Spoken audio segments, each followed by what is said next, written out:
أشهد أن محمد رسول الله۔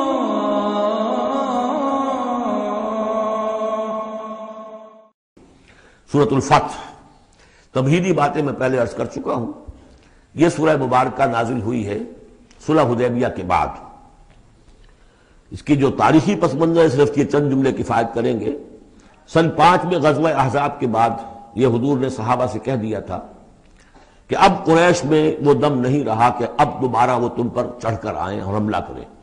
لن تغزوکم قریش بعد عامکم ھذا ولکنکم تغزونہم۔ اب انیشیٹو تمہاری طرف سے ہوگا۔ وہ انیشیٹو حضور نے لیا ہے سن 6 میں۔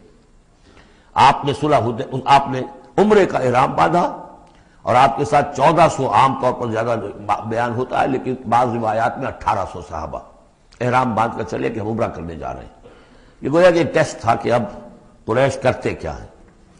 آپ احرام کے لیے اپنی منزل بہ منزل کرتے ہوئے پہنچ گئے حدیبیہ تک، وہی جگہ جہاں پر کہ پھر صلح ہوئی۔ ادھر قریش کے لیے جو ہے ان کی جان پر بن گئی۔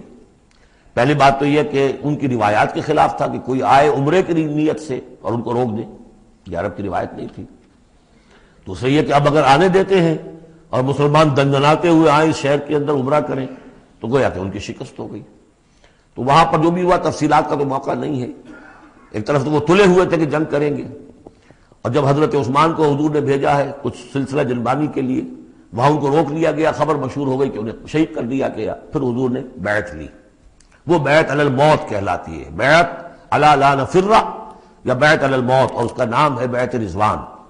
ایک درخت کے نیچے آپ تشریف فرما ہوئے اور سب نے آ کر آپ سے بیعت کی کہ اب یہاں جانیں دے دیں گے اپنی، سب ہم یہاں پر مرنے کے لیے تیار ہیں، جانیں قربان کر دیں گے، یہاں سے واپس نہیں جائیں گے۔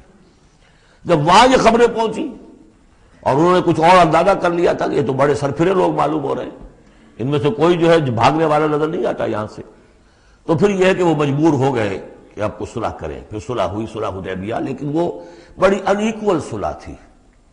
اس میں مسلمانوں کے لیے ہیوملیشن تھی، اس لیے کہ یہ طے کر لیا گیا اس میں کہ اگر کوئی مسلمان مدینے سے واپس آئے مکے تو اسے مکے والے واپس نہیں کریں گے، لیکن اگر کوئی مکے سے مدینے جائے گا تو واپس کرنا ہوگا۔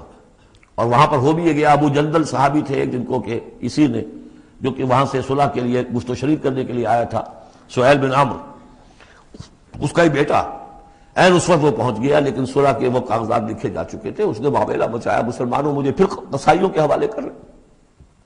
حضور نے فرمایا کہ اب ابو جندل تم صبر کرو، جو وعدہ ہم کر چکے ہیں ہمیں اس کی پابندی کرنی ہے۔ بہرحال اس کو حضور نے، اگرچہ صحابہ تو اس درجے دلگیر تھے کہ ہم یہ دم کر صلح کیوں کر رہے ہیں، حضرت عمر رضی اللہ تعالیٰ عنہ سے تو بہرحال یہ بھی کہہ دیجئے کہ زیادہ قرب جو انہیں حاصل تھا حضور سے، اس کی بنا پر ان کی یہ ہمت ہو گئی کہ آپ نے وہ سوال جواب بھی کر لیا جس پر آپ پھر ساری عمر پچھتاتے رہے۔ کہ آپ نے پوچھا کہ کیا ہم حق پر نہیں ہیں؟ حضور نے فرمایا ہاں ہم حق پر ہیں۔ کیا آپ اللہ کے رسول نہیں ہیں؟ آپ نے مسکرا کر جواب دیا ہاں میں اللہ کا رسول ہوں۔ تو پھر ہم یہ کیوں دب کر صلح کر رہے ہیں؟ آپ نے فرمایا کہ میں وہی کر رہا ہوں جو اللہ نے مجھے حکم دیا۔ بس اتنی سی بات تھی جس پر ساری عمر پچھتائے۔ لیکن یہ بات حضرت علی نے بھی کر دی اس درجے میں کہ جب وہ صلح نامہ لکھا گیا، حضور ڈکٹیٹ کرا رہے تھے، حضرت علی کاتب تھے، لکھ رہے تھے، تو اب حضور نے فرمایا یہ صلح نامہ ہے، لکھو محمد رسول اللہ اور قریش کے مابین۔ وہ سہیل بن عمرو نے اعتراض کر دیا کہ نہیں، یہ اگر ہم اس میں لکھیں گے ظاہر بات ہے صلح نامے پر تو دونوں فریقوں کے دستخط ہوتے ہیں، تو میں دستخط کروں گا تو میں تو آپ کو اللہ کا رسول نہیں مانتا، ورنہ اس عبارت کی روح سے جب اس کے نیچے میرا بھی دستخط آئیں گے تو وہ میں نے مان لیا۔ تو حضور نے اس پر بھی مسکرا کر کہا کہ تم مانو نہ مانو میں اللہ کا رسول ہوں، لیکن اے علی مٹا دو یہ رسول اللہ کے لفظ، مٹا دو، وہاں سے لکھ دو یہ معاہدہ ہے محمد ابن عبداللہ اور قریش کے مابین۔ حضرت علی نے کہا کہ حضور یہ میں نہیں کر سکتا، میں اپنے ہاتھ سے آپ کے نام کے ساتھ لکھے ہوئے الفاظ، اب دیکھیے اگرچہ حکم تو یہ ہے کہ الامر فوق الادب، لیکن یہ کہ یہ جو بھی کچھ ہوا ہے تو یہ ہوا غیرت دینی، حمیت دینی کی وجہ سے۔ حضرت علی نے بھی کیا، حضرت عمر نے بھی کیا، دونوں کے طرز عمل میں کوئی فرق نہیں۔ لیکن بہرحال اس کے بعد جو ہے صلح ہوئی ہے، اور مسلمانوں کے دل اگرچہ اس پہ بہت ہی رنجیدہ سے، اور یہ بات بھی بڑی عجیب تھی کہ وہی احرام کھول دیے گئے، وہی قربانی کے جانور جو ہیں، تو اب اس پر جو ہے یہ آیت سورت اتری ہے، اور پہلا لفظ یہ ہے انا فتحنا لک فتحا مبینا، مسلمانوں کی دلجوئی کے لیے کہ تم جسے سمجھ رہے ہو کہ دب کر صلح کی ہے، حقیقت حال کے اعتبار سے تو اے محمد ہم نے آپ کو بڑی روشن فتح عطا فرمائی. آج ہم اسے انٹرپریٹ کر سکتے ہیں روشن فتح کس اعتبار سے کہ ٹریٹی کے معنی یہ ہے کہ مصالحت یا صلح ہوتی ہے دو فریقوں کے درمیان جو ایک دوسرے کو ریکگنائز کریں. اس کا مطلب یہ ہے کہ قریش نے ریکگنائز کر لیا that Muhammad is a power to reckon with, اور یہ بہت بڑی بات ہے. قریش نے تسلیم کیا، اور تسلیم کرنا جو ہے یہ اللہ تعالیٰ کی طرف سے فتح عظیم ہے. انا فتحنا لک فتحا مبینا لیغفر لک اللہ ما تقدم من ذنبک وما تاخر. اب دیکھیے یہ ذنب کا لفظ یہاں پہ دوبارہ آ گیا تاکہ اللہ تعالیٰ بخش دے آپ کو جو پچھلے ہوئی آپ کی کوئی کوتاہیاں یا گناہ یا جو بعد میں ہوئی. وَيُتِمَّ نِعْمَتَهُ جو پیچھے رہے گناہ ان کو بھی بخش دے. وَيُتِمَّ نِعْمَتَهُ عَلَيْكَ اور تاکہ اللہ تعالیٰ اپنی نعمت کا اتمام فرما دے آپ پر. وَيَهْدِيَكَ صِرَاطًا مُسْتَقِيمًا اور آپ کو ہدایت دے سیدھے راہ کی طرف. اب یہ ہے پھر ایک اشکال پیدا ہوتا ہے کہ حضور صلی اللہ علیہ وسلم تو پہلے ہی سیدھی راہ پر ہیں، پھر یہ کہ تمام اہل ایمان حضور کے ساتھ سیدھی راہ پر چلے آ رہے ہیں، اور سیدھی راہ پر چلتے ہوئے اب اہل ایمان کو بھی حضرت ابوبکر کو بھی آپ کے ساتھ چلتے ہوئے کتنے برس ہو گئے؟ 18 برس ہو گئے. تو اب ان کے معنی کیا ہو گئے؟ تو اس پہ بہت سی بحثیں ہیں، یہ تو اب میں تفصیل میں نہیں جا سکتا. میری توجہ وہی ہے جو میں اس سے پہلے سورہ محمد میں کر چکا ہوں ضم کی، کہ یہ جو جد و جہد ہوئی ہے اس میں اگر کہیں کوئی خامی کوتاہی کسی کی طرف سے ہوئی ہے، چاہے وہ کسی اور مسلمان کی طرف سے ہوئی ہے، صاحب ایمان کی طرف سے ہوئی ہے، غلطی ہوئی ہے، خطا ہوئی ہے، ان سب کی اب اللہ تعالیٰ تلافی فرما دے گا. یہ فتح مبین جو ہے وہ ان سب کو کور کر جائے گی. اور یہدیہ کا صراط مستقیم، اب آپ کی یہ جد و جہد بالکل سیدھی تیر کی طرح اپنے ہدف کی طرف بڑھے گی. اب اس میں کوئی جو ہے تزلزل نہیں ہوگا، بلکہ آپ کی یہ جد و جہد، اللہ کے دین کی اقامت کی جد و جہد اور اللہ کی حکومت قائم کرنے کی جد و جہد جو ہے سیدھی اپنے ہدف کی طرف بڑھتی چلی جائے گی. چنانچہ یتم نعمتہ وہ تو ہم پڑھ چکے ہیں، الیوم اکملت لکم دینکم واتممت علیکم نعمتی ورضیت لکم الاسلام دینا. تو دین کا اتمام ایک تو اس شکل میں کہ قرآن میں دین مکمل ہو جائے، شریعت پوری ہو گئی، لیکن اس سے تکمیل نہیں ہوتی اس معنی میں جب تک اس کی ایک عملی ڈیمانسٹریشن بھی مکمل نہ ہو. عملی ڈیمانسٹریشن مکمل ہوتی ہے جب اللہ کی حکومت بالفعل قائم ہو جائے. تو اتمام نعمت جو ہے وہ صرف کتاب کے اندر اس شریعت کا پورا بیان ہو جانا اور نظام کا آ جانا، اس سے وہ اتمام تمام و کمال نہیں ہوتا جب تک کہ اس کی ایک نشانی، اس کا ایک نمونہ جو ہے، اس کی ایک صورت لوگوں کے سامنے نہ آ جائے، آئیڈیل فارم اس کی جو ہے وہ سامنے نہ آ جائے، اس کا نمونہ سامنے آ جائے. تو اس کے لیے ضروری ہے کہ اب یہ جد و جہد آپ کی جو ہے سیدھی اب تیز رفتاری کے ساتھ اپنے اصل ہدف یعنی اظہار دین لیظہرہ علی الدین کلہ. اور یہ آیت آ جائے گی اس سورہ مبارکہ کے آخر میں بھی کہ ہم نے بھیجا ہی آپ کو ہے محمد اس لیے ہے کہ آپ اللہ کے دین کو غالب کریں. تو وہ اللہ کے دین کے غلبے کی جد و جہد اب تیر کی طرح سیدھی جائے گی. اللہ نے ساری اگلی پچھلی اگر کوئی اس میں کمیاں کوتاہیاں رہ گئی ہیں کسی کی طرف سے آپ کے ساتھیوں میں سے، ان سب کی تلافی کے لیے یہ فتح مبین آپ کو عطا کر دی. وَيَنْصُرَكَ اللَّهُ نَصْرًا عَزِيزًا اور اللہ آپ کی مدد کرے گا ایسی مدد کہ جس کے لیے کوئی شکست نہ ہو، بڑی زبردست مدد. هُوَ الَّذِي أَنزَلَ السَّكِينَةَ فِي قُلُوبِ الْمُؤْمِنِينَ لِيَزْدَادُوا إِيمَانًا مَعَ إِيمَانِهِمْ. وہی ہے کہ جس نے اہل ایمان کے دلوں میں سکینت نازل کر دی تاکہ ان کے ایمان میں اور اضافہ ہو جائے، تاکہ وہ اور اضافہ کر لیں اپنے ایمان میں، جتنا ایمان ہے اس سے اور بڑھ کر. وَلِلَّهِ جُنُودُ السَّمَاوَاتِ وَالْأَرْضِ. اب ظاہر بات ہے کہ اس میں ایک تو کیفیت یہ تھی کہ جو انہیں سکون حاصل تھا کہ وہ تیار تھے سب اپنی جانیں دینے کے لیے، اس کے لیے بھی ایک سکون قلب کے اندر اللہ تعالیٰ نے ان کے پیدا کیا تھا، تبھی تو وہ اس کے لیے آمادہ ہوئے. پھر یہ کہ ان کے اندر نظم اور ضبط کا یہ عالم کہ کوئی ایک شخص بھی حق میں نہیں تھا کہ یہ صلح یہاں اس وقت ہو، لیکن محمد رسول اللہ ان کی اطاعت اس کا سب سے بڑا ٹیسٹ وہاں ہوا ہے. اور یہ بات جو میں کہہ رہا ہوں شاید بعض حضرات کو عجیب لگی، کوئی ایک شخص بھی نہیں تھا اس کے حق میں. اس کی دلیل کیا ہے؟ اس کی دلیل یہ ہے کہ جب حضور نے جب صلح ہو گئی مکمل، آپ نے فرمایا مسلمان اٹھو، احرام کھول دو اور یہی قربانیاں دے دو. کوئی نہیں اٹھا، ایک بھی نہیں اٹھا. دوسری مرتبہ کہا آپ نے اٹھو بھائی، اب ہو گیا بات، بس جو ہو گئی ہو گئی، اب یہی احرام کھول دو. کوئی نہیں اٹھا. تیسری دفعہ کوئی نہیں اٹھا. آپ دلگیر ہو کر، دل گرفتہ ہو کر اپنے خیمے میں چلے گئے. ام سلمہ رضی اللہ تعالیٰ عنہ ام المومنین آپ کے ساتھ تھی. ان سے جا کر کہا، میں نے 3 مرتبہ مسلمانوں سے کہا ہے کہ اٹھو اور احرام کھول دو، کوئی نہیں اٹھ رہا. انہوں نے کہا، مشورہ دیا کہ آپ کسی سے کچھ نہ کہیں، اپنی زبان سے کچھ نہ کہیں، آپ اپنا احرام کھول دیجیے، بس آپ آئے باہر، آپ نے قربانی دی، احرام کھول دیا، اس پر اب سب اٹھ گئے۔ یعنی اصل میں وہ سب کے سب منتظر تھے کہ کیا حضور ہمارا امتحان لے رہے ہیں، یہ کوئی ٹیسٹ ہو رہا ہے، کیا ہو رہا ہے، یا حالت منتظر شاید کوئی نئی صورت پیدا ہو جائے، شاید حالات بدل جائیں۔ لیکن ان کے لیے یہ بڑی انہونی سی بات تھی کہ عمرے کی نیت کر کے ہم نے احرام باندھا ہوا، یہاں کیسے کھول دے رہا ہوں۔ لیکن بہرحال وہ صرف ایک توقف جو تھا وہ اسی درجے میں تھا کہ شاید کوئی نئی صورت پیدا ہو جائے، لیکن اس سے ظاہر ہو رہا ہے کہ سب کے دل جو ہیں وہ اس صلح کے حق میں نہیں تھے۔ وہ تو چاہ رہے تھے کہ اب ہمیں موقع ملے اور ہم یہاں جنگ ہو اور اللہ کے دین کو ہم غالب کریں۔ هو الذي انزل السکینۃ فی قلوب المؤمنین لیزدادوا ایمانا مع ایمانہم وللہ جنود السماوات والارض، اور تمام آسمانوں اور زمین کے لشکر تو اللہ ہی کے ہیں۔ وکان اللہ علیما حکیما، اللہ سب کو جاننے والا اور کمال حکمت والا ہے۔ لیدخل المؤمنین والمؤمنات جنات تجری من تحتها الانہار خالدین فیہا، تاکہ وہ داخل کرے اہل ایمان مردوں اور عورتوں کو ان باغات میں جن کے دامن میں ندیاں بہتی ہوں گی، جن میں وہ ہمیشہ ہمیشہ رہیں گے۔ ویکفر عنہم سیئاتہم، اور دور کر دے ان سے ان کی برائیوں کو۔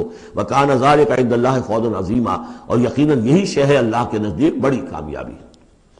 وَيُعَذِّبُ الْمُنَافِقِينَ وَالْمُنَافِقَاتِ وَالْمُشْرِكِينَ وَالْمُشْرِكَاتِ الظَّانِّينَ بِاللَّهِ ظَنَّ السَّوْءِ، یہ الفاظ بہت مشابہ ہیں سورہ احزاب کی آخری آیات کے، اور سورہ احزاب جو ہے آپ کو معلوم ہے سن 5 میں نازل ہوئی، اور یہ سن 6 میں نازل ہو رہی ہے، تو زمانہ جو ہے قریب کا ہے۔ اور اللہ سزا دے اور عذاب دے منافق مردوں اور منافق عورتوں کو، اور مشرک مردوں اور مشرک عورتوں کو، کہ جو اللہ کے بارے میں بہت برے گمان رکھتے ہیں۔ علیہم دائرۃ السوء، اصل میں تو ان کے اوپر ہے مسلط برائی کا دائرہ۔ وغضب اللہ علیہم، اور اللہ غضبناک ہوا ہے ان پر۔ ولعنہم، اللہ نے ان پر لعنت فرمائی ہے۔ وعد لہم جہنم، اور ان کے لیے تیار کیا ہوا جہنم کو، وساعت مصیرا، اور وہ بہت بری جگہ ہے لوٹنے کی۔ وللہ جنود السماوات والارض، آسمان اور زمین کے لشکر کل کے کل اللہ ہی کے اختیار میں ہے۔ وکان اللہ عزیزا حکیما، اللہ زبردست ہے اور حکیم ہے۔ پہلے آیا تھا علیما حکیما، اب عزیزا حکیما۔ انا ارسلناک شاہدا ومبشرا ونذیرا، اے نبی ہم نے بھیجا ہے آپ کو شاہد بنا کر، وہی شاہد گواہی دینے والا۔ یہاں اپنے قول اور اپنے عمل سے اللہ کے دین کی گواہی دی۔ قیامت میں کھڑے ہو کر عدالت میں پروزیکیوشن وٹنس کی حیثیت سے کہیں گے اے اللہ تیرا دین جو مجھ تک آیا تھا میں نے پہنچا دیا تھا، اب یہ ان کے ذمے ہے۔ فکیف اذا جئنا من کل امۃ بشہید وجئنا بک علی ہؤلاء شہیدا، ہم نے آپ کو بھیجا ہے گواہ بنا کر اور بشارت دینے والا بنا کر اور خبردار کرنے والا بنا کر، لتؤمنوا باللہ ورسولہ، تاکہ اے مسلمانوں تم ایمان رکھو اللہ پر اور اس کے رسول پر، وتعزروہ وتوقروہ، اور اللہ کے رسول کی تو تم مدد بھی کرو اور ان کی تعظیم کرو، توقیر کرو، وتسبحوہ بکرۃ واصیلا، اور اللہ کی تم تسبیح کرو صبح شام۔ یہاں دیکھیے اس آیت میں لتؤمنوا باللہ ورسولہ، اللہ اور اس کے رسول دونوں پر ایمان رکھو، پھر رسول کے لیے وتعزروہ وتوقروہ، اور اللہ کے لیے وتسبحوہ بکرۃ واصیلا، اس کی تسبیح بیان کرو صبح شام۔ ان الذین یبایعونک انما یبایعون اللہ، یقیناً وہ لوگ جو اے نبی آپ سے بیعت کر رہے ہیں وہ حقیقت میں اللہ سے بیعت کر رہے ہیں۔ ید اللہ فوق ایدیہم، اللہ کا ہاتھ ان کے ہاتھوں کے اوپر ہے۔ فمن نکث فانما ینکث الی نفسہ، تو جو کوئی بھی اس بیعت کی خلاف ورزی کرے گا، اس کو توڑے گا، اس کا سارا وبال اسی کے اوپر ہوگا۔ ومن اوفی بما عاہد علیہ اللہ، اور جو پورا کر دے گا اس معاہدے کو جو اللہ سے کر رہا ہے، فسیؤتیہ اجرا عظیما، تو اللہ تعالیٰ اسے اجر عظیم عطا فرمائے گا۔ اس آیت کو اچھی طرح سمجھ لیجئے اور اس کا تعلق جوڑ لیجئے جو سورہ توبہ کی آیت نمبر 111 تھی۔ ان اللہ اشتری من المؤمنین انفسهم واموالهم بان لهم الجنہ یقاتلون فی سبیل اللہ فیقتلون ویقتلون وعدا علیہ حقا فی التوراۃ والانجیل والقرآن ومن اوفی بعہدہ من اللہ فاستبشروا ببیعکم الذی بایعتم بہ، اللہ نے اہل ایمان سے ان کی جانیں اور مال خرید لی ہے جنت کے عوض۔ یہ جو خرید و فروخت ہو گئی ہے یہ بیع ہو گئی ہے، بیع و شرع ہو گئی ہے۔ فاستبشروا ببیعکم الذی بایعتم بہ، خوشیاں مناؤ، جشن مناؤ اس بیعت پر، اس بیع پر، اس سودے پر جو تم نے کیا ہے، اس سے بہتر سودا کوئی نہیں۔ اچھا یہ بیع تو ہوئی بندے اور اللہ کے مابین۔ فرض کیجئے میں بیعت کر رہا ہوں، اے اللہ میں اپنی جان مال تیرے حوالے کرتا ہوں، لیکن اللہ کے اور میرے درمیان تو غیب کا پردہ ہے۔ یہ کیسے، کس کو دوں یہ جان اور مال، کس کے حکم پر دوں، کس کے کہنے پر دوں، کہاں مال خرچ کروں؟ ظاہر بات ہے کہ اس کے لیے کوئی انسان، اب وہ انسان اس وقت ہے محمد الرسول اللہ صلی اللہ علیہ وسلم، بیع اللہ سے، بیعت محمد سے۔ محمد اللہ کے رسول ہیں، وہ بتائیں گے کہ اس طرح مال خرچ کرو، اس طرح جان لگاؤ، یہ وقت آ گیا ہے جان لے کر میدان میں آ جاؤ، جان ہتھیلی پر رکھ کو میدان میں آ جاؤ۔ لہذا جو بیع اللہ سے ہوئی ہے، ان اللہ اشتری من المؤمنین انفسهم واموالهم بان لهم الجنہ، اس کے لیے بیعت محمد رسول اللہ سے ہو رہی ہے۔ اور یہ عرب میں رواج تھا کہ جب وہ کوئی سودا کرتے تھے پھر وہ مصافحہ کرتے تھے، ہاتھ ملاتے تھے، ہاتھ جب ملا لیا اب وہ جو سودا ہے پکا ہو گیا، اب پیچھے نہیں جا سکتے آپ۔ جب تک مصافحہ نہیں ہوتا اس وقت تک آدمی کوئی اس میں تبدیلی کر سکتا ہے، لیکن مصافحہ جو ہے وہ پختگی کے لیے۔ لہذا یہ بیعت اب محمد رسول اللہ سے ہو رہی ہے کہ ہم نے جو جان اللہ اور اپنی مال جو اللہ کے حوالے کی ہے اسے ہم خرچ کریں گے آپ کے کہنے کے مطابق، جو آپ حکم دیں گے، آپ کی مرضی ہے، آپ ہم سے جب چاہیں یہ جان اور مال حاصل ہے، جب چاہیں وصول فرما لیں۔ یہ بیعت ہے جو ہوئی ہے محمد رسول اللہ سے۔ اچھا، اس میں جو یہ فرمایا، چونکہ یہ تین فریق ہو گئے، اللہ، بیعت کرنے والا اور جس کے ہاتھ پر بیعت کی گئی، لہذا یہ ٹرائی پارٹائٹ ایگریمنٹ ہے، تین فریق ہیں اس کے۔ ایک وہ ہے حضور کا ہاتھ، جس پر بیعت کرنے والے کا ہاتھ آ گیا۔ اللہ نے فرمایا ایک تیسرا ہاتھ بھی ہے، وہ تمہیں نظر نہیں آ رہا، ید اللہ فوق ایدیہم، اللہ کا ہاتھ ان کے ہاتھوں کے اوپر ہے۔ تو یہ تین ہاتھ ہیں در حقیقت اس بیعت کے اندر، اس بیعت کے اندر۔ ان الذین یبایعونک انما یبایعون اللہ، اصل میں تو بیع اور بیعت جو ہو رہی ہے تو اللہ سے ہو رہی ہے۔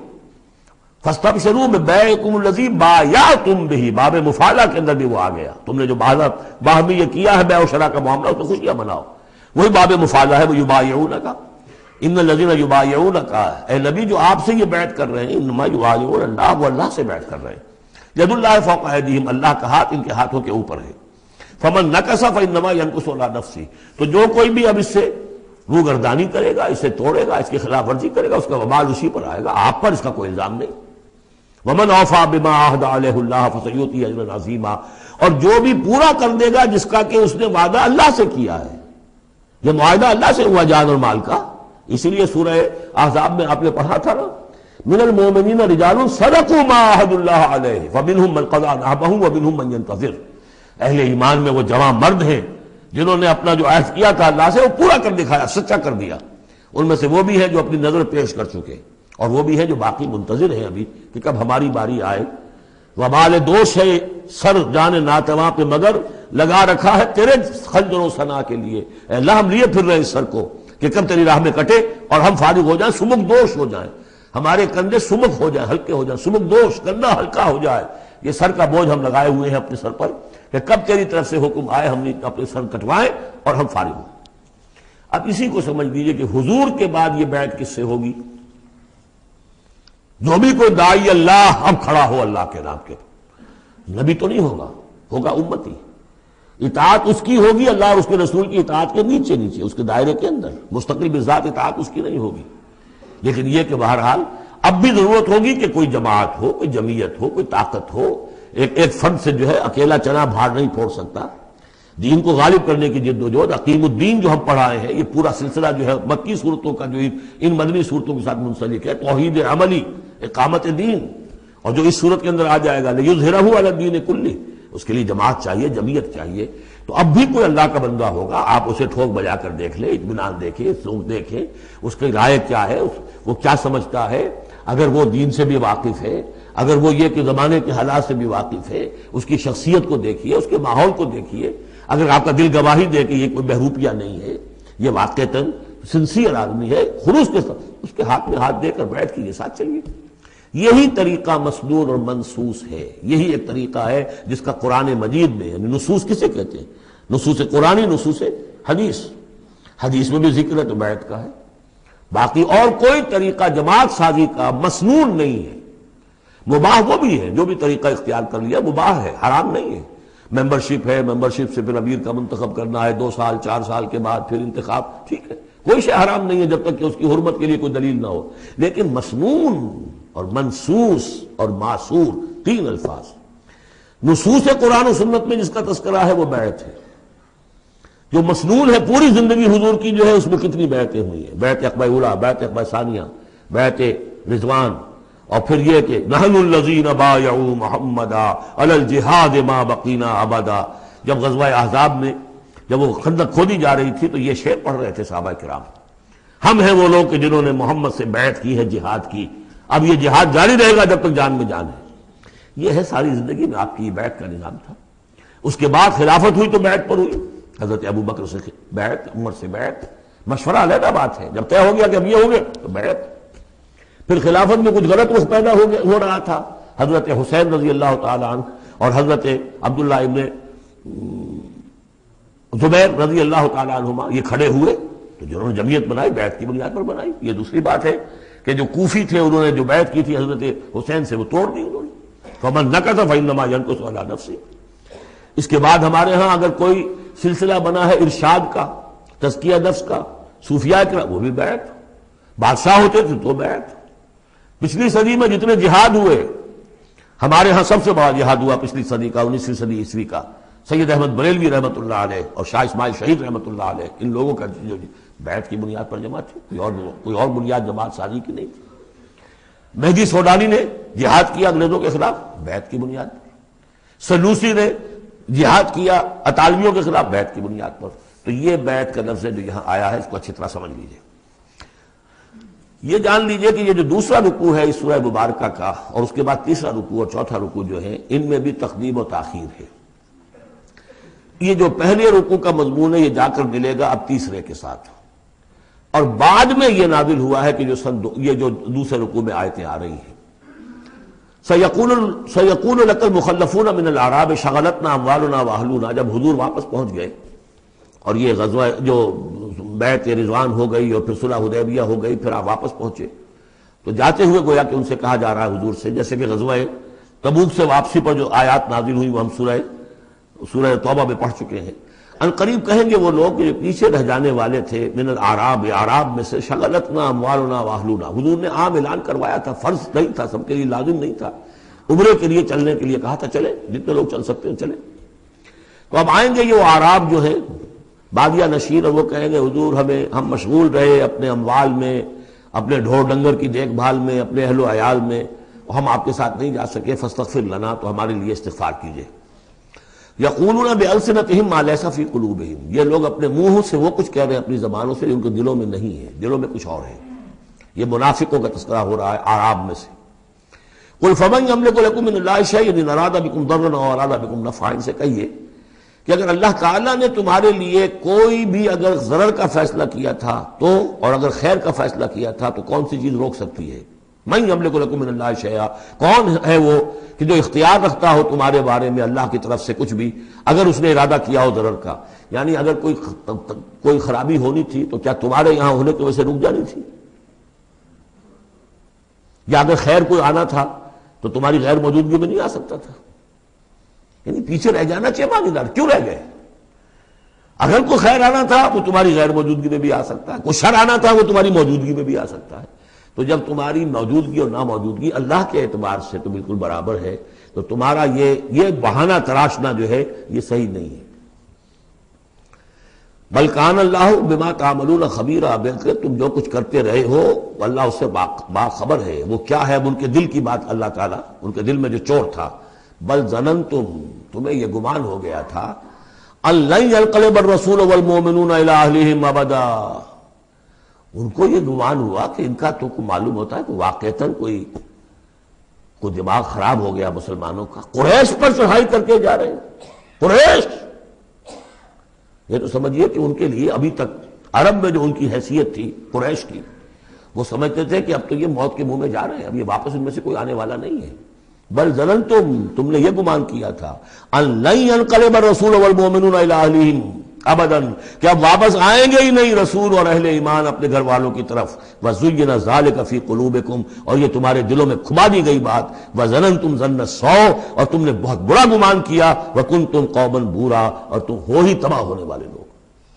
یہ منافقین اعراب کا تذکرہ ہو رہا ہے. اور یہ کب ہو رہا ہے؟ سن 6 میں. سن 2 کے اندر جو معاملہ تھا وہ بھی ہم دیکھ چکے. وہ جو سورہ محمد کے اندر آیا معاملہ، جبکہ ابھی یہ مرحلہ شروع ہو رہا تھا، ابھی قتال کا سلسلہ شروع ہونے والا تھا، اس وقت بھی ان کے دلوں میں صلح جوئی، امن سے کام کرو، صلح سے کام کرو، یہ خامخواہ جو ہے یہ اس طرح کی مہم جوئی مناسب نہیں ہے، اس وقت ان کا یہ خیال تھا۔ وَمَن لَّمْ يُؤْمِن بِاللَّهِ وَرَسُولِهِ فَإِنَّا أَعْتَدْنَا لِلْكَافِرِينَ سَعِيرًا، اور جو کوئی اللہ اور اس کے رسول پر ایمان نہ رکھے تو اللہ تعالیٰ نے ایسے کافروں کے لیے تو جہنم تیار کر رکھی ہے۔ وَلِلَّهِ مُلْكُ السَّمَاوَاتِ وَالْأَرْضِ يَغْفِرُ لِمَن يَشَاءُ، اور اللہ آسمانوں اور زمین کی بادشاہی اللہ ہی کے لیے ہے، وہ بخشتا ہے جس کو چاہتا ہے، وَيُعَذِّبُ مَن يَشَاءُ، اور عذاب دے گا جس کو چاہے گا، وَكَانَ اللَّهُ غَفُورًا رَحِيمًا، اور اللہ تعالیٰ غفور الرحیم ہے۔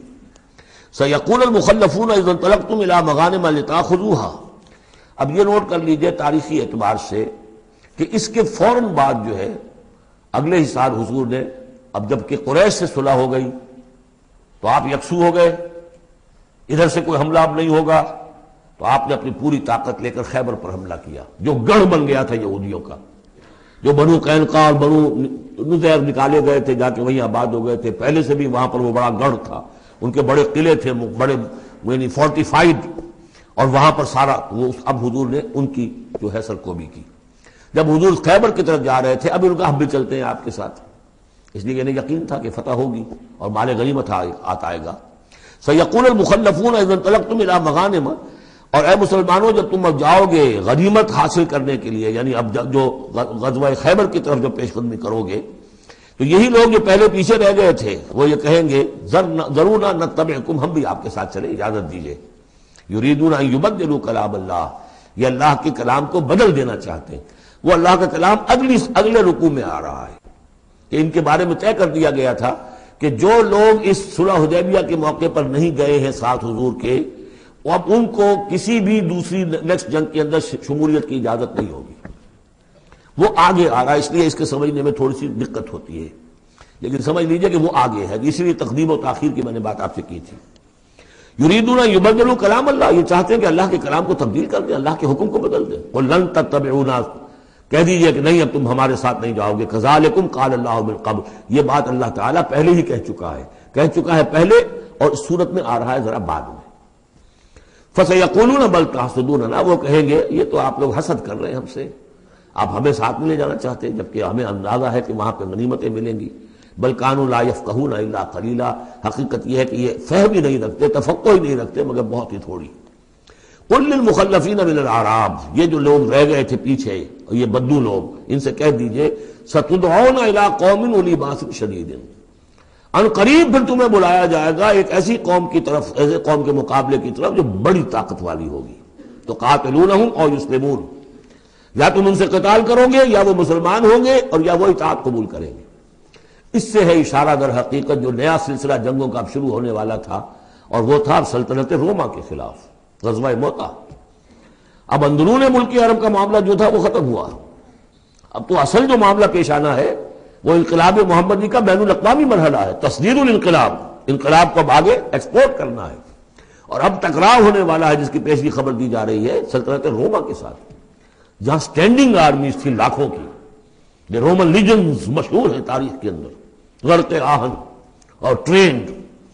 تو تمہیں بلایا جائے گا اس وقت، پھر تمہیں ایک موقع دے دیا جائے گا، ستدعون الی قوم اولی باس شدید تقاتلونہم او یسلمون، اور یہ اصل میں تین چیزیں آ گئیں وہی کہ اب جو بھی اس عرب سے باہر جو معاملہ ہوا ہے، یا تو وہ اسلام لے آئے یا وہ اطاعت قبول کر لیں، یہ دونوں یسلمون میں شکلیں ہو جائیں گی، اطاعت قبول کر لیں گے اسلام لے آئے یا پھر جنگ ہوگی۔ فَإِن تُطِيعُوا يُؤْتِكُمُ اللَّهُ أَجْرًا عَظِيمًا، اگر اس وقت تم اطاعت کرو گے اللہ کے رسول کی، ان کے ساتھ جاؤ گے تو اللہ تعالیٰ جو ہے تمہیں اجر حسنہ دے گا۔ وَإِن تَتَوَلَّوْا كَمَا تَوَلَّيْتُم مِّن قَبْلُ، اور اگر تمہیں اسی طرح پیٹھ دکھا دی جیسے کہ پہلے پیٹھ دکھائی تھی، يُعَذِّبْكُمْ عَذَابًا أَلِيمًا، تو اللہ تعالیٰ عذاب علیم دے گا تمہیں۔ لَيْسَ عَلَى الْأَعْمَىٰ حَرَجٌ، ہاں اگر کوئی اندھا ہے تو اس پر کوئی الزام نہیں ہے، کوئی تنگی نہیں ہے، وہ اگر نہیں گیا کوئی بات نہیں۔ وَلَا عَلَى الْأَعْرَجِ حَرَجٌ، نہ کوئی لنگڑا ہے تو اس کے لیے بھی نہیں ہے۔ وَلَا عَلَى الْمَرِيضِ حَرَجٌ، اسی طریقے سے کوئی بیمار ہے تو اس پر بھی کوئی اس کی باس پرس نہیں ہے۔ وَمَن يُطِعِ اللَّهَ وَرَسُولَهُ يُدْخِلْهُ جَنَّاتٍ تَجْرِي مِن تحتها الْأَنْهَارُ، اور جو اللہ تعالیٰ اور اس کے رسول کی اطاعت کرے گا اللہ تعالیٰ اس کو داخل کرے گا ان باغات میں جن کے دامن میں ندیاں بہتی ہوں گی۔ وَمَن يَتَوَلَّى، اور جو کوئی پلٹ جائے پیٹھ موڑ لے، يُعَذِّبْهُ عَذَابًا أَلِيمًا، اللہ تعالیٰ اسے عذاب علیم دردناک عذاب دے گا۔ اب اس کے بعد یہ پہلے رکوع والا مضمون جو بیعت کا مضمون چل رہا تھا وہی بیعت کا مضمون اب آگے یہاں چل رہا ہے. یہ بیچ والا جو ہے دوسرے رکوع کا مضمون یہ اس کے بعد کا تھا، پہلے آ گیا. وہاں جو فرمایا تھا کہ ان الذین یبایعونک انما یبایعون اللہ، اب آگے چلیے.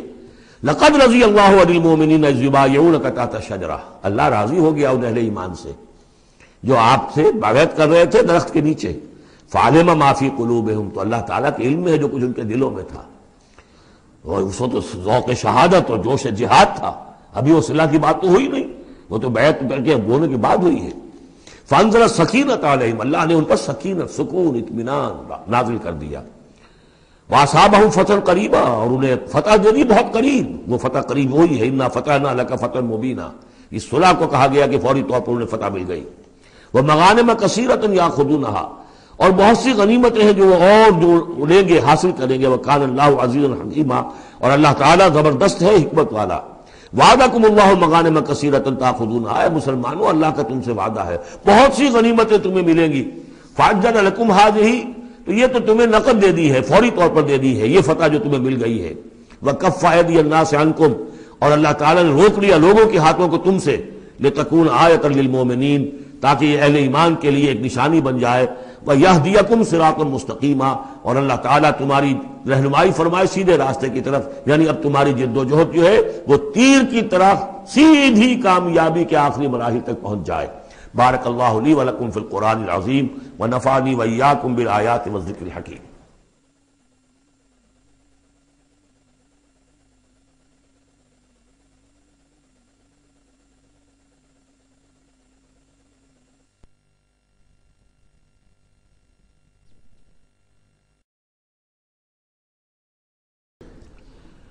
وعدکم اللہ مغانم کثیرۃ تاخذونھا، اللہ تعالیٰ نے اے مسلمانوں تم سے وعدہ کیا ہے بہت سی غنیمتوں کا جو تمہیں حاصل ہوں گی.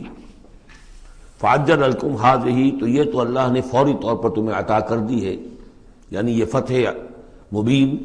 وکف ایدی الناس عنکم، اور لوگوں کے ہاتھ تمہاری جانب سے روک لیے. یعنی جنگ اگر ہوتی ظاہر بات ہے کہ قریش بھی پھر اگر اس میں اپنی قوت کا مظاہرہ کرتے تو کچھ نہ کچھ نقصان تو مسلمانوں کا بھی ہوتا. کف ایدی الناس عنکم، ان کے ہاتھ باندھ لیے اور روک لیے اللہ نے تم سے. وَلِتَكُونَ آیَةً لِّلْمُؤْمِنِينَ، اور تاکہ یہ اہل ایمان کے لیے ایک نشانی بن جائے. وَيَهْدِيَكُمْ صِرَاطًا مُسْتَقِيمًا، اور اللہ تعالیٰ اب تمہیں سیدھی راہ پر جو ہے گامزن کر دے. یعنی تمہاری جد و جہد کو، اجتماعی جو جد و جہد ہے تمہاری، اسے براہ راست تیر کی طرح سیدھا اب اس کے آخری ہدف اور منزل مقصود تک پہنچا دے. وَأُخْرَىٰ لَمْ تَقْدِرُوا عَلَيْهَا، اور کچھ اور بھی فتحیں ہیں جن کا ابھی تک تمہیں جس پر قدرت حاصل نہیں ہوئی ہے. قد احاط اللہ بہا، اللہ تعالیٰ ان کا بھی احاطہ کیے ہوئے ہے. یعنی یہ کہ اس کے فوراً بعد تمہیں ایک فتح ملے گی جو کہ خیبر کی ہوگی، کیونکہ یہ اس جو رکوع ہم نے دوسرا پڑھائے ہیں، تیسرا اس سے پہلے نازل ہوا ہے. اور یہ کہ پھر فتح مکہ ہونے والی ہے. اللہ تعالیٰ نے یہ تمام فتوحات جو اللہ کے تو علم میں ہے، اللہ کے نے ان کا احاطہ کیا ہوا ہے. وَقَالَ اللَّهُ عَلَىٰ كُلِّ شَيْءٍ قَدِيرٌ، اللہ ہر چیز پر قادر ہے. وَلَوْ قَاتَلَكُمُ الَّذِينَ كَفَرُوا لَوَلَّوُا الْأَدْبَارَ، اور اگر یہ کافر یعنی قریش مکہ تم سے جنگ کرتے تو لازماً پیٹ دکھا دیتے، پیٹ پھیر جاتے. ثُمَّ لَا يَجِدُونَ وَلِيًّا وَلَا نَصِيرًا، اور پھر نہ پاتے اپنے لیے کوئی حمایتی، کوئی مددگار. سنت اللہ التی قد خلت من قبل، یہ اللہ کی وہ سنت ہے، اس کا دستور ہے، اس کا قانون ہے کہ جو پہلے سے چلا آ رہا ہے. یعنی یہ کہ اللہ تعالیٰ اپنے رسولوں کی مدد کرتا ہے. تو اب رسول کے ساتھ اگر وہ جنگ پر آمادہ ہو گئے ہوتے تو یقیناً ان کو پیٹھ دکھانی پڑتی اور شکست ان کا مقدر بنتی. سنت اللہ التی قد خلت من قبل ولن تجد لسنت اللہ تبدیلا، اور نہیں پاؤ گے تم اللہ کی سنت اور اللہ کے دستور میں کوئی تبدیلی. وَهُوَ الَّذِي كَفَّ أَيْدِيَهُمْ عَنْكُمْ وَأَيْدِيَكُمْ عَنْهُمْ بِبَطْنِ مَكَّةَ، وہی ہے جس نے روک لیے ان کے ہاتھ تمہاری طرف بڑھنے سے اور تمہارے ہاتھ ان کی طرف بڑھنے سے. بِبَطْنِ مَكَّةَ، بیچ شہر مکے کے، یعنی مکے کی وادی میں اور مکے کے شہر میں اگر یہ جنگ ہوتی اور یہ خونریزی ہوتی. مِن بَعْدِ أَنْ أَسْفَرَكُمْ عَلَيْهِمْ، اور یہ اللہ نے روک دیا اس کے بعد کہ اللہ نے تمہیں ان پر فتح دے دی تھی. یعنی کہ واقعتاً دل میں قریش شکست کھا چکے تھے، وہ سمجھ گئے تھے کہ ہمارے لیے مقابلہ ممکن نہیں ہے، ورنہ وہ صلح کبھی نہ کرتے. ان کے لیے تو یہ چیز گویا کہ بڑی موت سے بھی بڑھ کر جو تھی بھاری تھی کہ مسلمان جو ہے ان کے ساتھ ہم صلح کریں، انہیں تسلیم کر لیں، اور پھر یہ بھی طے کریں کہ اگلے سال آپ آئیے اور ہم 3 دن کے لیے یہ پورا مکہ خالی کر دیں گے، آپ یہاں جس طرح چاہیں عمرہ کریں۔ یہ شرط بھی اس میں شامل تھی اگلے سال، لیکن اس سال آپ کو جانا پڑے گا، ہماری ناک جو ہے اتنی نہ کٹے کہ اسی سال آپ عمرہ کر لیں، لیکن یہ ہے کہ بہرحال آئندہ آپ آئیں گے۔ تو اس کے بعد کہ اللہ نے تمہیں ان پر فتح دے دی تھی، وَكَانَ اللَّهُ بِمَا تَعْمَلُونَ بَصِيرًا، اور جو کچھ تم کر رہے ہو اللہ اسے دیکھ رہا ہے۔ هُمُ الَّذِينَ كَفَرُوا وَصَدُّوكُمْ عَنِ الْمَسْجِدِ الْحَرَامِ، وہی لوگ ہیں، یعنی ان کے جرائم کا تذکرہ ہو رہا ہے جنہوں نے کفر کیا تو اور تمہیں روکے رکھا مسجد حرام تک جانے سے، وَالْهَدْيَ مَعْكُوفًا أَن يَبْلُغَ مَحِلَّهُ، اور ہدی کے جو جانور لے کے گئے تھے مسلمان احرام کے ساتھ ساتھ، وہ ہدی کے جانور تھے کہ کعبے کے لیے نیاز کے یہ جانور ہیں، وہ رکے ہوئے تھے کہ وہ اپنی اصل جگہ پر یبلغ محلہ، کہ اس کا اصل مقام تو یہ تھا کہ کعبے جائیں، وہاں پر ان کا چڑھاوا چڑھایا جائے اور ان کی قربانی دی جائے، لیکن یہ کہ وہ رکے ہوئے تھے کہ وہاں تک نہیں پہنچ سکتے تھے۔ لیکن یہ اللہ نے کیوں ہاتھ روک لیے، ان کے ہاتھ تم سے، تمہارے ہاتھ ان سے کیوں روک لیے، جنگ کیوں نہیں ہونے دی، اس کی حکمت اب آ رہی ہے۔ وَلَوْلَا رِجَالٌ مُؤْمِنُونَ وَنِسَاءٌ مُؤْمِنَاتٌ، اگر نہ ہوتے مرد مومن اور عورتیں مومنات، لم تعلموہم، جنہیں تم نہیں جانتے تھے، ان تطؤوہم، اندیشہ تھا کہ تم انہیں بھی پیس ڈالتے۔ یعنی جب جنگ ہوتی ہے، بھٹی گرم ہو جاتی ہے، اس وقت تو تحقیق و تفتیش مشکل ہوتی ہے۔ اب وہ مسلمان کے جو ہجرت نہیں کر سکے، ان میں ضعفاء بھی تھے، ان میں مریض بھی تھے، ان میں عورتیں بھی تھیں جن کے لیے ممکن ہی نہیں تھا، جیسا کہ ہم سورہ نساء میں پڑھ چکے ہیں کہ جن کے لیے بالکل ممکن ہی نہیں تھا، اللہ تعالیٰ نے ان کو معاف کر دیا تھا، ہجرت نہیں کر رہے تب بھی اللہ ان سے مواخذہ نہیں کرے گا۔ تو اب وہ لوگ بھی موجود تھے مکے کے اندر، اب اگر یہ چکی چلتی تو پھر تو یہ پیس ڈالتی ان کو بھی۔ وَلَوْلَا رِجَالٌ مُؤْمِنُونَ وَنِسَاءٌ مُؤْمِنَاتٌ لَمْ تَعْلَمُوهُمْ أَن تَطْؤُوهُمْ، تم جانتے ہی نہیں تھے، ہو سکتا ہے کہ تم انہیں بھی کچل دیتے، فَتُصِيبَكُم مِّنْهُمْ مَعَرَّةٌ، اور ان کے معاملے میں پھر تم پر ایک الزام آ جاتا، بغیر علم، اس کے بغیر کہ تمہیں کوئی علم ہو، تمہاری بے خبری میں تم پر الزام آتا کہ ان اہل ایمان نے آ کر اپنے اہل ایمان ساتھیوں کو بھی قتل کر دیا۔ لِيُدْخِلَ اللَّهُ فِي رَحْمَتِهِ، اللہ نے اسی لیے روک دیا اس جنگ کو اس وقت اور تمہیں فتح دے دی صلح کی شکل میں، تاکہ اللہ تعالیٰ داخل کرے اللہ تعالیٰ اپنی رحمت میں جس کو چاہے۔ وَلَوْ تَزَيَّنُوا لَعَذَّبْنَا الَّذِينَ كَفَرُوا مِنْهُمْ عَذَابًا أَلِيمًا، اگر وہ علیحدہ ہو چکے ہوتے، یعنی مسلمان اہل ایمان مرد اور عورتیں جو ہیں جو ابھی تک مقیم ہیں یہاں پر، اگر وہ یہاں سے نکل چکے ہوتے، علیحدہ ہو چکے ہوتے، تو پھر باقی یہاں صرف کفار رہ گئے ہوتے، تو ہم اسی وقت لَعَذَّبْنَا الَّذِينَ كَفَرُوا مِنْهُمْ عَذَابًا أَلِيمًا، تو ان کافروں کو ہم ابھی وہ بدترین عذاب کا مزہ چکھا دیتے۔ اس جعل الذین کفروا فی قلوبہم الحمیۃ حمیۃ الجاہلیہ، جب کافروں نے اپنے دلوں کے اندر ایک حمیت جو ہے، ایک بڑی غیرت اور حمیت کا معاملہ، لیکن وہ حمیت جاہلی تھی کہ ہم لوگ، اور کیسے ممکن ہے کہ ہم انہیں یہاں پر عمرہ کرنے دیں، یہ لوگ کہ جو بے دین ہو گئے، ان کے اعتبار سے تو بے دین تھے، جو ہم اپنے آبا و اجداد کے دین کو چھوڑ گئے، تو وہ جو نسل پرستی اور قوم پرستی ان میں تھی، اور آبا پرستی تھی، اور اپنی روایت پرستی تھی، اس کے بنا پر حمیت جاہلیت ان کے دلوں کے اندر اتنی کوٹ کوٹ کر بھری ہوئی تھی۔ اس جعل الذین کفروا فی قلوبہم الحمیۃ حمیۃ الجاہلیہ، انہوں نے حمیت جاہلی کو اپنے دلوں کے اندر راسخ کر لیا تھا۔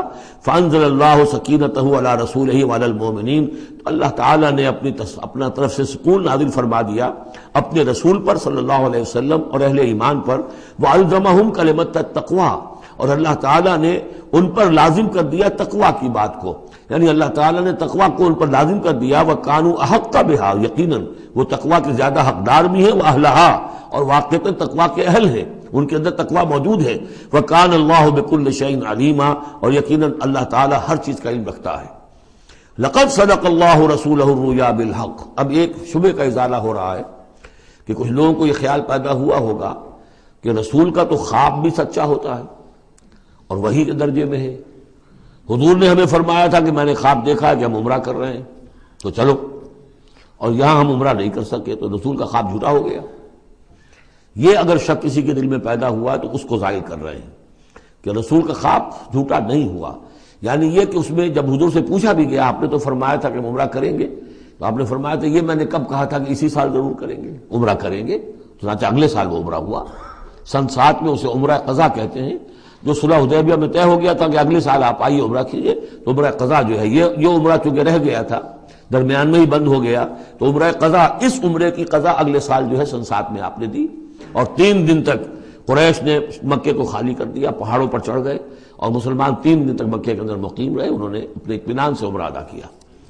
تو فرمایا لقد صدق اللہ رسولہ الرؤیا بالحق، اللہ نے بالکل سچا دکھایا خواب اپنے رسول کو، اس میں قطعاً کسی جھوٹ کا شائبہ نہیں۔ لتدخلن المسجد الحرام ان شاء اللہ آمنین محلقین رؤوسکم ومقصرین لا تخافون، تم اے مسلمانوں لازماً داخل ہوگے مسجد حرام میں انشاءاللہ پورے امن کے ساتھ، آمنین بے کھٹکے، محلقین رؤوسکم ومقصرین، اپنے سروں کو حلق بھی کراؤ گے اور قصر بھی کراؤ گے، سر منڈوا دینا احرام کھولتے ہوئے یہ گویا کہ حلق ہے، اور چھوٹے بال کر دینا یہ قصر ہے۔ تو محلقین رؤوسکم ومقصرین لا تخافون، اور تمہیں کوئی اندیشہ نہیں ہوگا، یعنی جو ہو گیا اگلے سال کہ بالکل مکہ خالی، کوئی اندیشہ نہیں، کوئی مٹ بھیڑ نہیں، کسی طرف سے کوئی تانا نہیں، کوئی بری بات بھی سننے میں نہیں آئی، اور وہ سب لوگ جو ہے وہ رہے اپنے پہاڑوں کے اوپر۔ فعلم ما لم تعلموا، تو اللہ جانتا ہے جو تم نہیں جانتے، فجعل من دون ذلك فتحا قریبا، تو اس کے بعد اللہ تعالی نے ایک بڑی فتح رکھی ہے قریب، یعنی یہ کہ اس کے فوراً بعد اس سے ورے، اس لیے کہ اس عمرہ قضا سے پہلے فتح خیبر ہوئی ہے، اور بہت جو مغانم کا تذکرہ ہو رہا ہے اس میں جو غنیمت آئی ہے بہت نمایاں، وہ غزوہ خیبر کی ہے۔ ایک تو یہ کہ یہودیوں کا گڑھ تھا، بہت مالدار تھے، پھر یہاں سے جو گئے تھے 2 قبیلے نکل کر گئے تھے، وہ بھی اکثر ان میں سے وہی آباد ہو گئے تھے، تو وہ ان کی بڑی جمعیت تھی وہاں پر، اور یہودی ویسے مالدار ہوتے ہیں، تو وہاں پہ جو غنیمت ملی ہے مسلمانوں کو، اس کے اشارہ ہو رہا ہے اللہ تعالیٰ نے اس سے پہلے کہ تم عمرہ قضا ادا کرو، اور جب تم داخل ہوگے مسجد حرام اس سے پہلے جو ہے اللہ تعالیٰ تمہیں فتح دے گا، نصیب کرے گا۔ اب وہ آیت آ گئی، هو الذی ارسل رسولہ بالہدی ودین الحق لیظہرہ علی الدین کلہ، یعنی یہ جو سلسلہ اب جا رہا ہے، صراط مستقیم، سیدھا راستہ کس منزل کی طرف جا رہا ہے؟ دنیا میں مسلمانوں تمہاری جد و جہد کی منزل کیا ہے؟ اللہ کے دین کا غلبہ، اس لیے کہ ہم نے اپنے رسول کو بھیجا ہی اس کام کے لیے۔ یہ سورہ توبہ میں آیت ہم پڑھ چکے ہیں، فرق صرف یہ ہے کہ وہاں پر تھا هو الذی ارسل رسولہ بالہدی ودین الحق لیظہرہ علی الدین کلہ ولو کرہ المشرکون، یہاں آخری حصہ ہے وکفی باللہ شہیدا، لیکن سورہ توبہ والی آیت جوں کی توں پھر سورہ صف میں آ جائے گی، وہ بھی اب زیادہ دور نہیں رہی ہے، وہ بھی ہم جلدی پڑھیں گے۔ تو اللہ نے تو بھیجا ہے اپنے رسول کو صلی اللہ علیہ وسلم الہدا دے کر، یعنی قرآن حکیم جو ہدایت کاملہ ہے، نو انسان را پیام آخری حامل او رحمت للعالمین، هو الذی ارسل رسولہ بالہدی ودین الحق، اور دین حق دے کر بھیجا ہے۔ یہ دین کی بات کیجئے، اب دیکھیے الدین، ان اقیم الدین، اللہ کے دین کو قائم کرو۔ ام لہم شرکاء شرعوا لہم من الدین ما لم یأذن بہ اللہ، کیا ان کے شریکوں نے بھی کوئی دین دیا ہے انہیں؟ اللہ نے انہیں دین حق دیا ہے، اور دین حق اس لیے دیا ہے کہ اسے غالب کرے کل کے پورے نظام زندگی کے اوپر، پورے نظام زندگی پر۔ وہی ہے جس نے بھیجا ہے اپنے رسول کو صلی اللہ علیہ وسلم بالہدا، ہدایت دے کر، قرآن دے کر، ودین الحق، اور سچا دین، حق دین، عادلانہ نظام زندگی دے کر، لیظہرہ علی الدین کلہ، تاکہ وہ غالب کرے اسے کل کے کل نظام زندگی پر، وکفی باللہ شہیدا، اور کافی ہے اللہ مدد کے لیے۔ عام طور پر ترجمہ یہاں پر گواہ کا کیا گیا ہے، آپ نے دیکھا ہوگا، لیکن یہاں اس لفظ شہید کا مطلب جو مدد کے ہے۔ اس کے لیے یہ کہ نوٹ کیجئے جو سورہ بقرہ کے 30 رکوع میں آیا تھا، فَإِن كُنتُمْ فِي رَيْبٍ مِّمَّا نَزَّلْنَا عَلَىٰ عَبْدِنَا فَأْتُوا بِسُورَةٍ مِّن مِّثْلِهِ وَادْعُوا شُهَدَاءَكُم مِّن دُونِ اللَّهِ إِن كُنتُمْ صَادِقِينَ، بلا لو اپنے مددگاروں کو اللہ کے سوا اگر تم سچے ہو۔ تو چونکہ اصل میں شہیدہ کے معنی تو ہے حاضر ہونا، شہیدہ یشہدو، کسی کی موجودگی اور حاضری، جو موجود ہوتا ہے وقوع پر وہی صحیح گواہی دینے کا اہل ہے، اس لیے اس کے معنی گواہی کے پیدا ہو گئے، اور جو موجود ہو وہی آپ کی مدد بھی کر سکتا ہے، اس لیے اس کے معنی مددگار کے بھی ہیں۔ آپ کا کوئی دوست ہے، بڑا آپ کا بہی خواہ ہے، لیکن جب آپ پر کوئی ستم ہو رہا تھا، ظلم ہو رہا تھا، زیادتی ہو رہی تھی، وہ موجود ہی نہیں تھا بیچارہ، وہ کیا کرے گا؟ آپ کی مدد نہیں کر سکتا۔ تو مددگار بھی معنی ہے لفظ شہید کے۔ وَكَفَى بِاللَّهِ شَهِيدًا، اللہ کافی ہے مددگار کی حیثیت سے۔ محمد الرسول اللہ والذین معہ، یہ وہ جماعت ہے جو اس بیعت کی بنیاد پر وجود میں آئی ہے۔ نوٹ کر لیجئے اس بات کو، یہ بیعت کے تذکرے کے ساتھ اب یہ آیت آ رہی ہے۔ محمد الرسول اللہ صلی اللہ علیہ وسلم ایک بیعت تو وہ لیتے تھے کہ جو کوئی ایمان لاتا تھا، ایمان کی بیعت، لیکن جو آپ نے اہل مکہ سے کبھی نہیں لی، بلکہ وہاں تو جس نے بھی کہہ دیا اشہد ان لا الہ الا اللہ و اشہد ان محمد رسول اللہ، کوئی فارمل ڈیکلیریشن، کوئی اور اس کے لیے کوئی سمبولک کوئی اقدام نہیں تھا، الا یہ کہ کوئی باہر سے آتا تھا تو بیعت ہوتی تھی۔ اس کے بعد آپ نے بیعت مکے میں دو لی ہیں، بیعت عقبہ اولیٰ، بیعت عقبہ ثانیہ۔ اور بیعت عقبہ ثانیہ کی بیعت وہ ہے کہ جس سے اب وہ ایک جماعتی شکل بنی ہے، اس لیے کہ اس کے الفاظ کیا ہیں، متفق علیہ روایت ہے، یہ بخاری اور مسلم دونوں میں، راوی اس کے حضرت عبادہ بن صامت رضی اللہ تعالی عنہ۔ وہ بیعت کیا تھی؟ بایعنا رسول اللہ صلی اللہ علیہ وسلم علی السمع والطاعۃ فی العسر والیسر والمنشط والمکرہ وعلی عثرۃ علینا وعلی لا ننازع الامر اہلہ وعلی ان نقول بالحق اینما کنا لا نخاف فی اللہ لومۃ لائم۔ ہم نے بیعت کی تھی اللہ کے رسول سے کہ آپ کا ہر حکم سنیں گے اور مانیں گے، اطاعت کریں گے، فی العسر والیسر، خواہ مشکل ہو اور خواہ آسانی ہو، والمنشط والمکرہ، خواہ ہماری طبیعت آمادہ ہو، خواہ ہمیں اپنی طبیعتوں پر جبر کرنا پڑے، وعلی عثرۃ علینا، خواہ ہم پر دوسروں کو ترجیح دی جائے۔ ہم کبھی نہیں کہیں گے کہ ہم آپ کے پرانے ساتھی ہیں، آپ نے بالکل ایک نووارد کو ہمارے اوپر امیر کیسے مقرر کر دیا، نہیں، اٹس یور پریروگیٹو، یہ آپ کا اختیار ہوگا، جس کو آپ چاہیں امیر بنائیں۔ وعلیٰ اللہ ننازع الامر اہلہ، جنہیں آپ والی امر بنا دیں گے، امیر بنا دیں گے، ان سے بھی ہم جھگڑیں گے نہیں، ان سے تعاون کریں گے، ان کی اطاعت کریں گے۔ جیسے کہ ایک اور حدیث میں حضور نے فرمایا من اطاعنی فقد اطاع اللہ ومن عصانی فقد عصی اللہ، جس نے میری اطاعت کی اس نے اللہ کی اطاعت کی، اور جس نے میری نافرمانی کی اس نے اللہ کی نافرمانی کی۔ ومن اطاع امیری فقد اطاعنی، جس نے میرے مقرر کردہ امیر کی اطاعت کی اس نے میری اطاعت کی۔ ومن اطاع امیری فقد ومن عصی امیری فقد عصانی، جس نے میرے مقرر کردہ امیر کی نافرمانی کی اس نے میری نافرمانی کی۔ اب ظاہر بات ہے جب جماعتی زندگی ہوتی ہے تو ایک ہی امیر نہیں ہوتا، اب ایک فوج ہے، ایک سپہ سالار ہے، لیکن اور چھوٹے چھوٹے جو اس کے حصے ہیں، میمنہ پر کوئی اور ہے، میسرہ پر کوئی اور ہے، اب قلب پر کوئی اور ہے، چھوٹے چھوٹے کمانڈرز بھی تو ہیں، چھوٹی سی کمپنی ہے، پلاٹون ہے، پھر بٹالین ہے، بٹالین سے اوپر ریجیمنٹ ہے، ہر جگہ پر جو ہے اس کے جو آفیسرز موجود ہیں، جو کمانڈرز موجود ہیں، ان سب کا سلسلے وار سب اطاعت کا نظام اگر نہیں ہوگا تو وہ فوج کہاں ہوئی؟ اس طرح ایک جماعت ہے، ایک پورے ملک کے اندر جماعت ہے، اس کا امیر ہے، تو اس کے کئی صوبائی اس کی شاخیں اس کے امیر ہیں، تو یہ تو نظام اس طرح چلے گا۔ تو یہاں پر وعلیٰ ان نقول بالحق اینما کنا، اور آخری بات جو تھی اس بیعت کے اندر کہ ہم جہاں کہیں بھی ہوں گے حق بات ضرور کہیں گے، مشورہ مانگا جائے گا مشورہ دیں گے، وی ول ناٹ ہولڈ بیک اور اوپینینز، ہم اپنی رائے دیں گے، حق بات کہیں گے جہاں کہیں ہوں گے، لیکن اس کے بعد جو فیصلہ ہوگا فیضا عذاب الامر، جیسا کہ ہم پڑھ چکے ہیں، جب فیصلہ ہو جائے تو پھر یہ کہ اللہ اور اس کے رسول کی اطاعت لازم ہے۔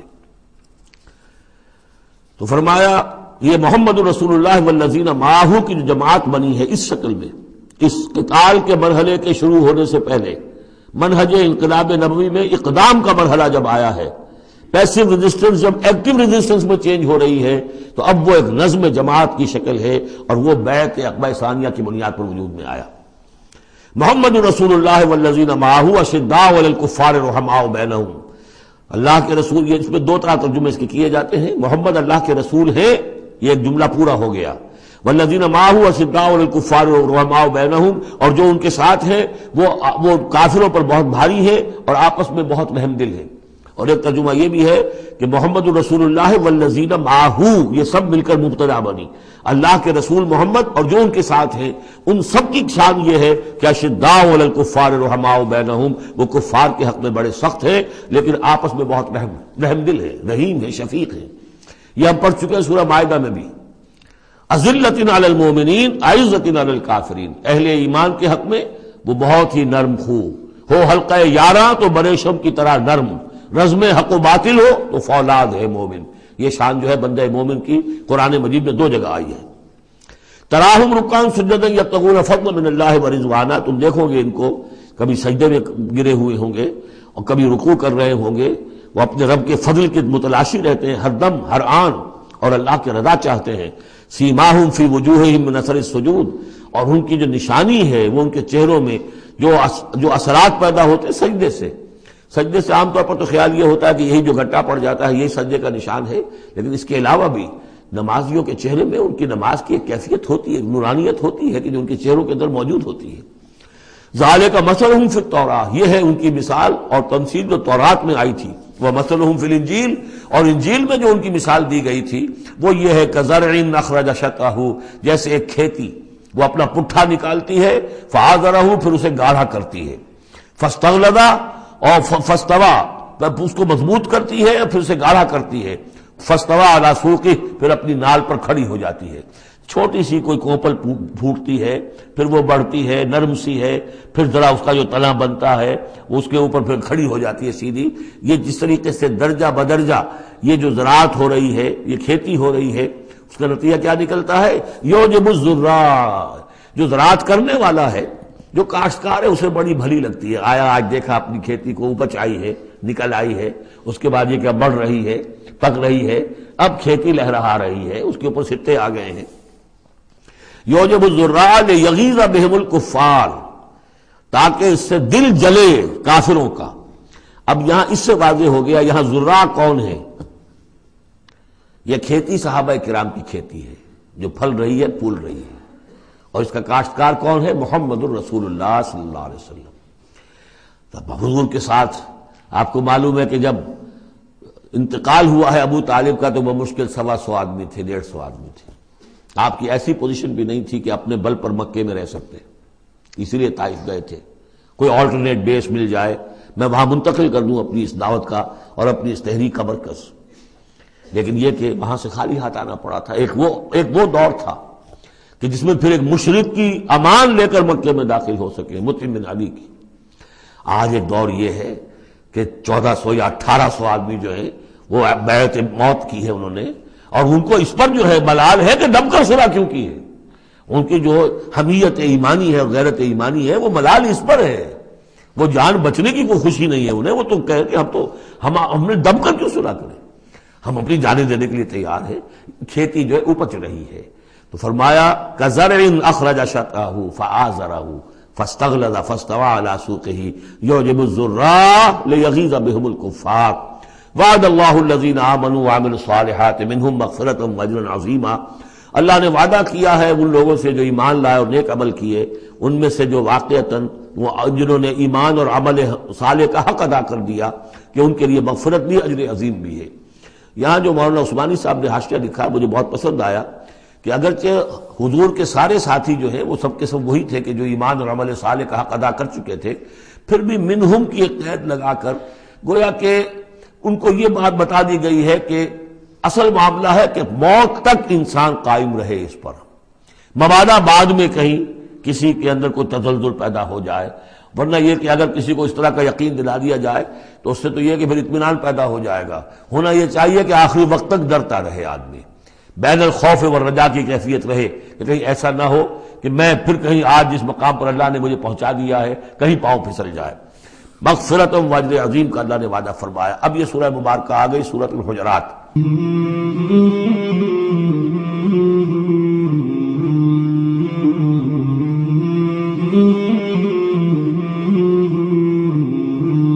مولاي صل وسلم دائما ابدا على حبيبك خير الخلق كلهم، مولاي صل وسلم دائما